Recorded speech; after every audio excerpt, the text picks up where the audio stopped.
Good morning, students. I'm Shifali, your chemistry teacher. I welcome back once again in your plus one science class. Today we will continue our chapter Structure of Atom. And today's topic is photoelectric effect using quantum theory. Students, we have done quantum theory, Planck's quantum theory and photoelectric effect individually. But today we will combine its means photo electric effect को हम study करेंगे quantum theory का use करके। इस effect को Einstein ने दिया था। ये वही फोटो इलेक्ट्रिक इफेक्ट है जो मैं आपको लास्ट टू लास्ट वीडियो में बता चुकी हूँ। बस उसमें कुछ मॉडिफिकेशन है, मीन्स इसको क्वांटम थ्योरी का यूज़ करके ये किया गया है। इसमें क्या मॉडिफिकेशन है, इसकी इक्वेशन में मॉडिफिकेशन आएगी, इसके न्यूमेरिकल्स में आपको हेल्प मिलेगी। वो वाली इक्वेशन आपको यूज़ करके आपको न्यूमेरिकल्स करने हैं। सबसे पहले मैं आपको रिमाइंड कराती हूँ फोटो इलेक्ट्रिक इफेक्ट। उसमें क्या करते थे, हम कोई भी मेटल सरफेस लेते थे, और मेटल के ऊपर हम क्या करते थे, इलेक्ट्रॉन फॉल कराते थे। यही किया था हमने, प्रोसीजर सेम रहेगा। मेटल लिया, मेटल के ऊपर कोई भी लाइट फॉल कराई जो कि क्या होगी, इंसिडेंट लाइट होगी। और मैंने कहा था कोई लाइट है तो उसकी अपनी कुछ ना कुछ फ्रीक्वेंसी होगी। वो फ्रीक्वेंसी स्टार्टिंग इंसिडेंट फ्रीक्वेंसी, जिस फ्रीक्वेंसी को हम क्या कहते थे, थ्रेशोल्ड फ्रीक्वेंसी, न्यू नोट।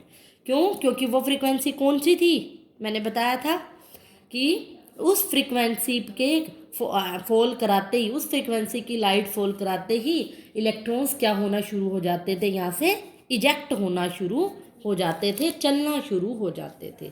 और जिस फ्रीक्वेंसी के फॉल कराते ही इलेक्ट्रॉन इजेक्ट होना शुरू हो जाए, उस फ्रीक्वेंसी को हम क्या कहते हैं, थ्रेशोल्ड फ्रीक्वेंसी। इसके बारे में, थ्रेशोल्ड वर्ड के बारे में मैं आपको डिटेल में फोटो इलेक्ट्रिक इफेक्ट में बता चुकी हूँ।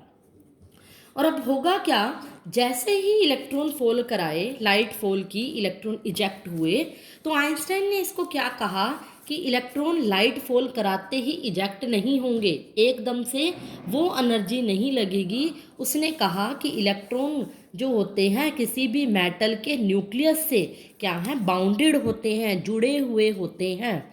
उसको सबसे पहले न्यूक्लियस से अलग करना पड़ेगा, फिर इलेक्ट्रॉन क्या होंगे, इजेक्ट होंगे। मीन्स किसी न्यूक्लियस से बाउंडेड है इलेक्ट्रॉन, और उसको एक ऐसी एनर्जी देंगे बाहर से जिससे ये इलेक्ट्रॉन न्यूक्लियस से अलग होंगे, फिर अलग होकर चलना शुरू करेंगे।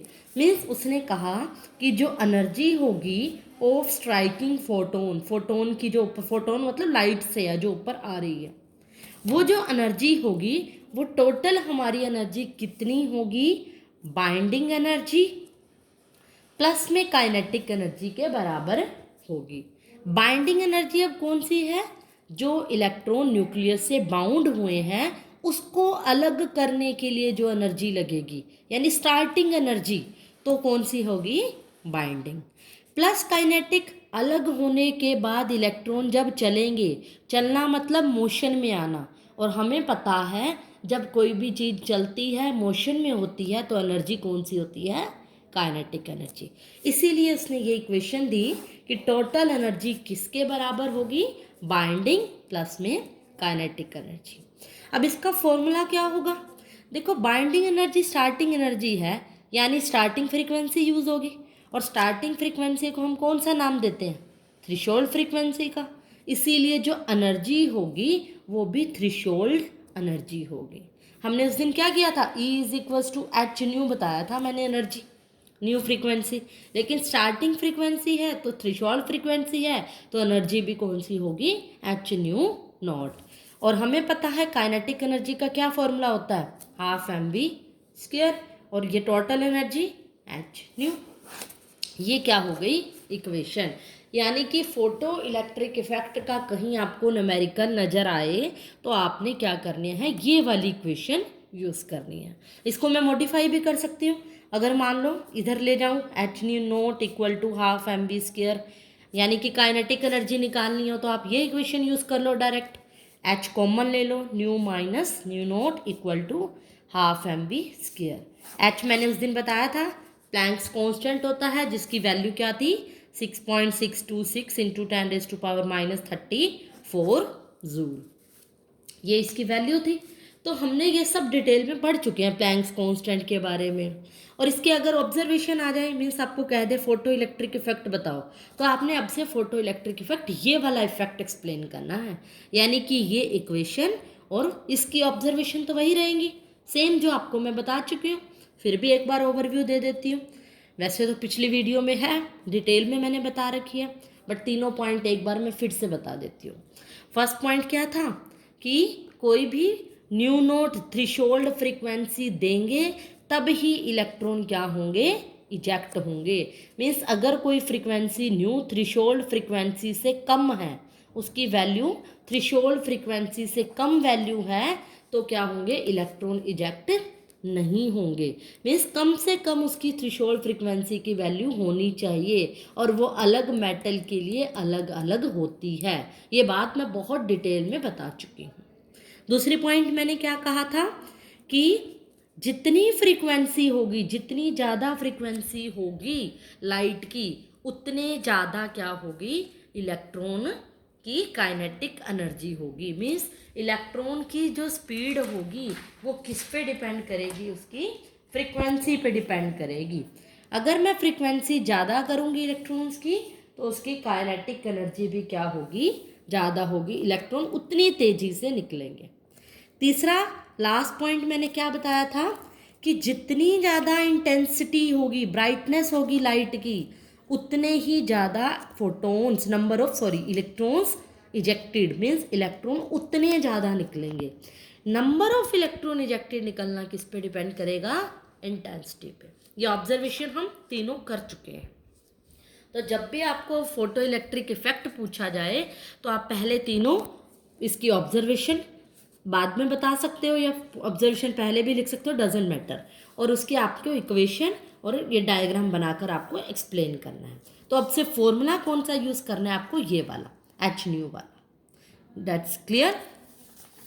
Now we will move toward its numericals. मैं आपको इसके न्यूमेरिकल्स बता रही हूँ कि किस तरह के न्यूमेरिकल्स आपको देखने को मिलेंगे। फर्स्ट एग्जाम्पल मैं आपको बता रही हूँ कैसे। देखो मैंने एक एग्जाम्पल नोट किया है, इसको समझो।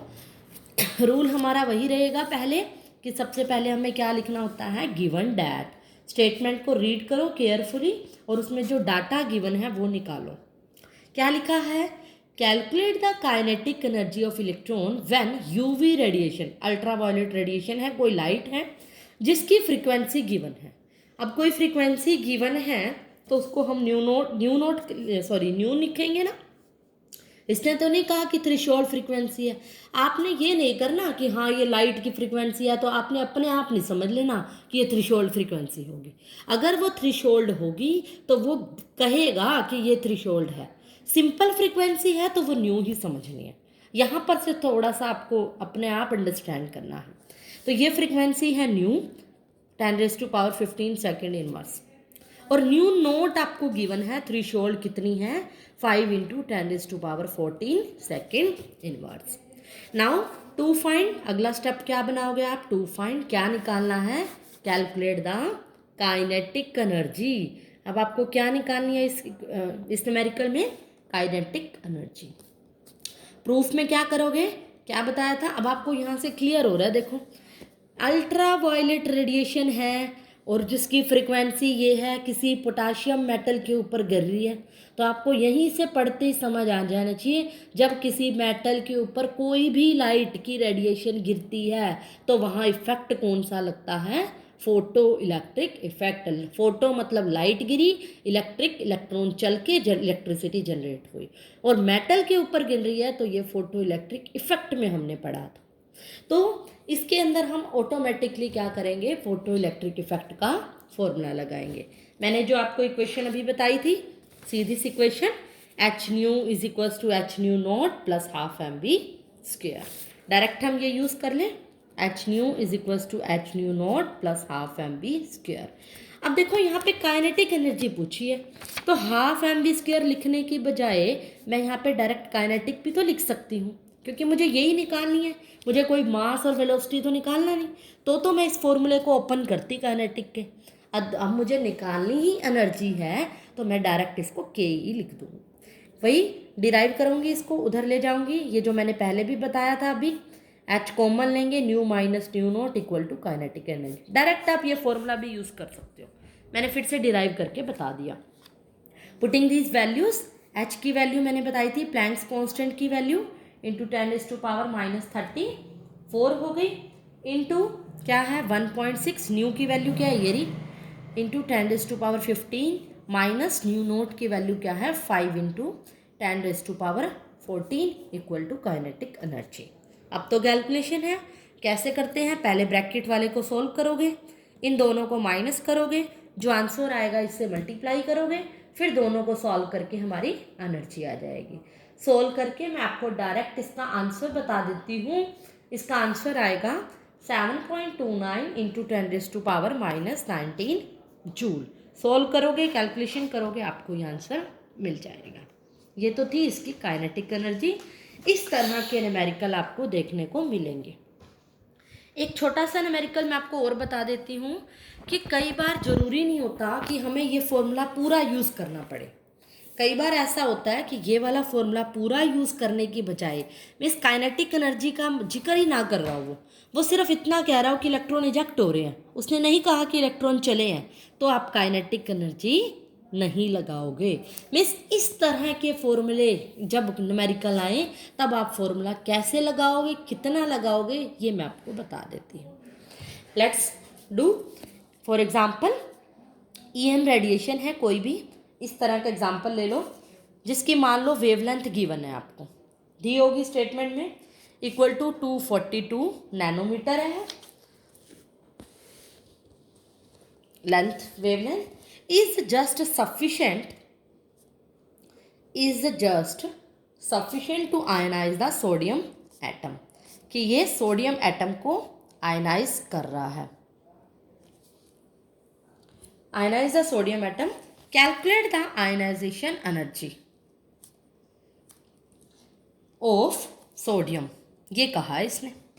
अब देखो सोडियम एटम की क्या कह रहा है ये, आयनाइजेशन एनर्जी निकालो। अब देखो क्या है इसमें फ़र्क, कोई भी देखो पहले तो रेडिएशन है जिसकी वेवलेंथ दी हुई है, पहले डाटा लिख लो, गिवन डैट इसमें क्या दिया हुआ है, वेवलेंथ मतलब लैम्डा 240 नैनोमीटर, और कहा था नैनोमीटर को क्या करना है, मीटर में बदलने के लिए 10⁻⁻9 से मल्टीप्लाई कर दो तो वो मीटर में बन जाएगा। Is just sufficient to ionize the sodium atom, EM radiation क्या करती है, सोडियम मेटल में से क्या करती है, इलेक्ट्रॉन को आयनाइज, आयनाइज का मतलब है सिर्फ इजेक्ट कर रही है वो।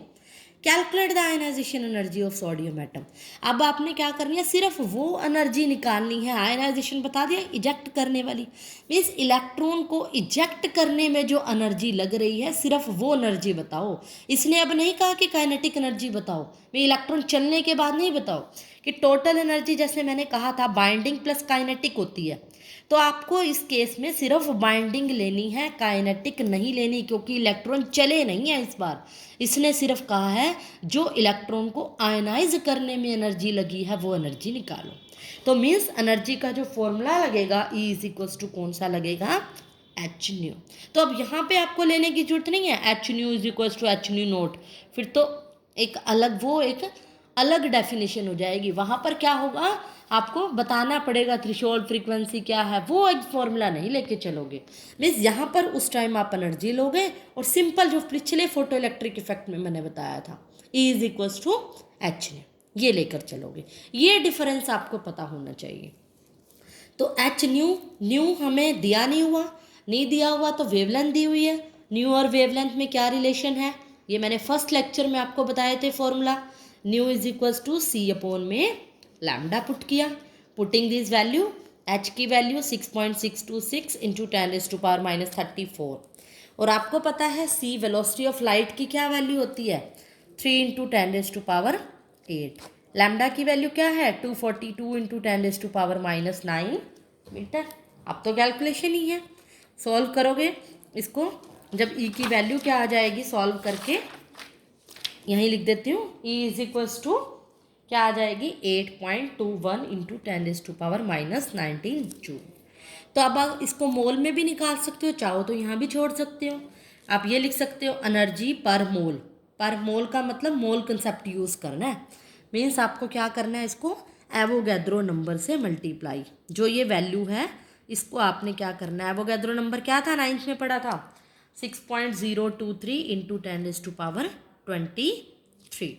सॉल्व करोगे, इसको सॉल्व करके जो आंसर आएगा वो डायरेक्ट बता देती हूँ, 4.494 इंटू 10⁻3 जूल आ जाएगा। तो ये जो हमारी आ जाएगी एनर्जी, मीन्स ये हमारा, अगर मोल में कन्वर्ट करना चाहो ये आपकी मर्जी है, अगर उसने कहा है मोल में करो तो कर दो, अदरवाइज आप यहाँ तक भी निकालोगे तो चल जाएगा। क्लियर। अगर आपने उसने कहा है कि किलो जूल में निकालो तो आप क्या करोगे, जूल से 1000 से डिवाइड कर दोगे। मतलब ये सब छोटे छोटे चेंजेस आप कर लोगे। उसके बाद आपको सिर्फ ये ध्यान में रखना है कि यहाँ पर काइनेटिक एनर्जी लेनी है या नहीं, ये कंसेप्ट आपको अच्छे से माइंड में रखना है। तो आई होप आपको सभी कुछ समझ आ जाएगा। अब आप इसी की प्रैक्टिस प्रॉब्लम क्लियर करोगे। कल मैं आपको इसकी PDF भेजूंगी, उसमें इसके प्रैक्टिस प्रॉब्लम होंगी, वो आपको सॉल्व करनी है रफ नोटबुक में। फेयर नोटबुक में न्यूमेरिकल्स करने की नीड नहीं है, ये बात मैं बहुत बात बता चुकी हूँ। सिर्फ आपको रफ नोटबुक में ट्राई करने हैं सभी। फेयर नोटबुक में 1 या 2 न्यूमेरिकल्स आप लिख सकते हो नोट्स के साथ। नोट्स सिर्फ मेरे वीडियो लेक्चर वाले ही बनाने हैं। Thank you so much, that's all for today.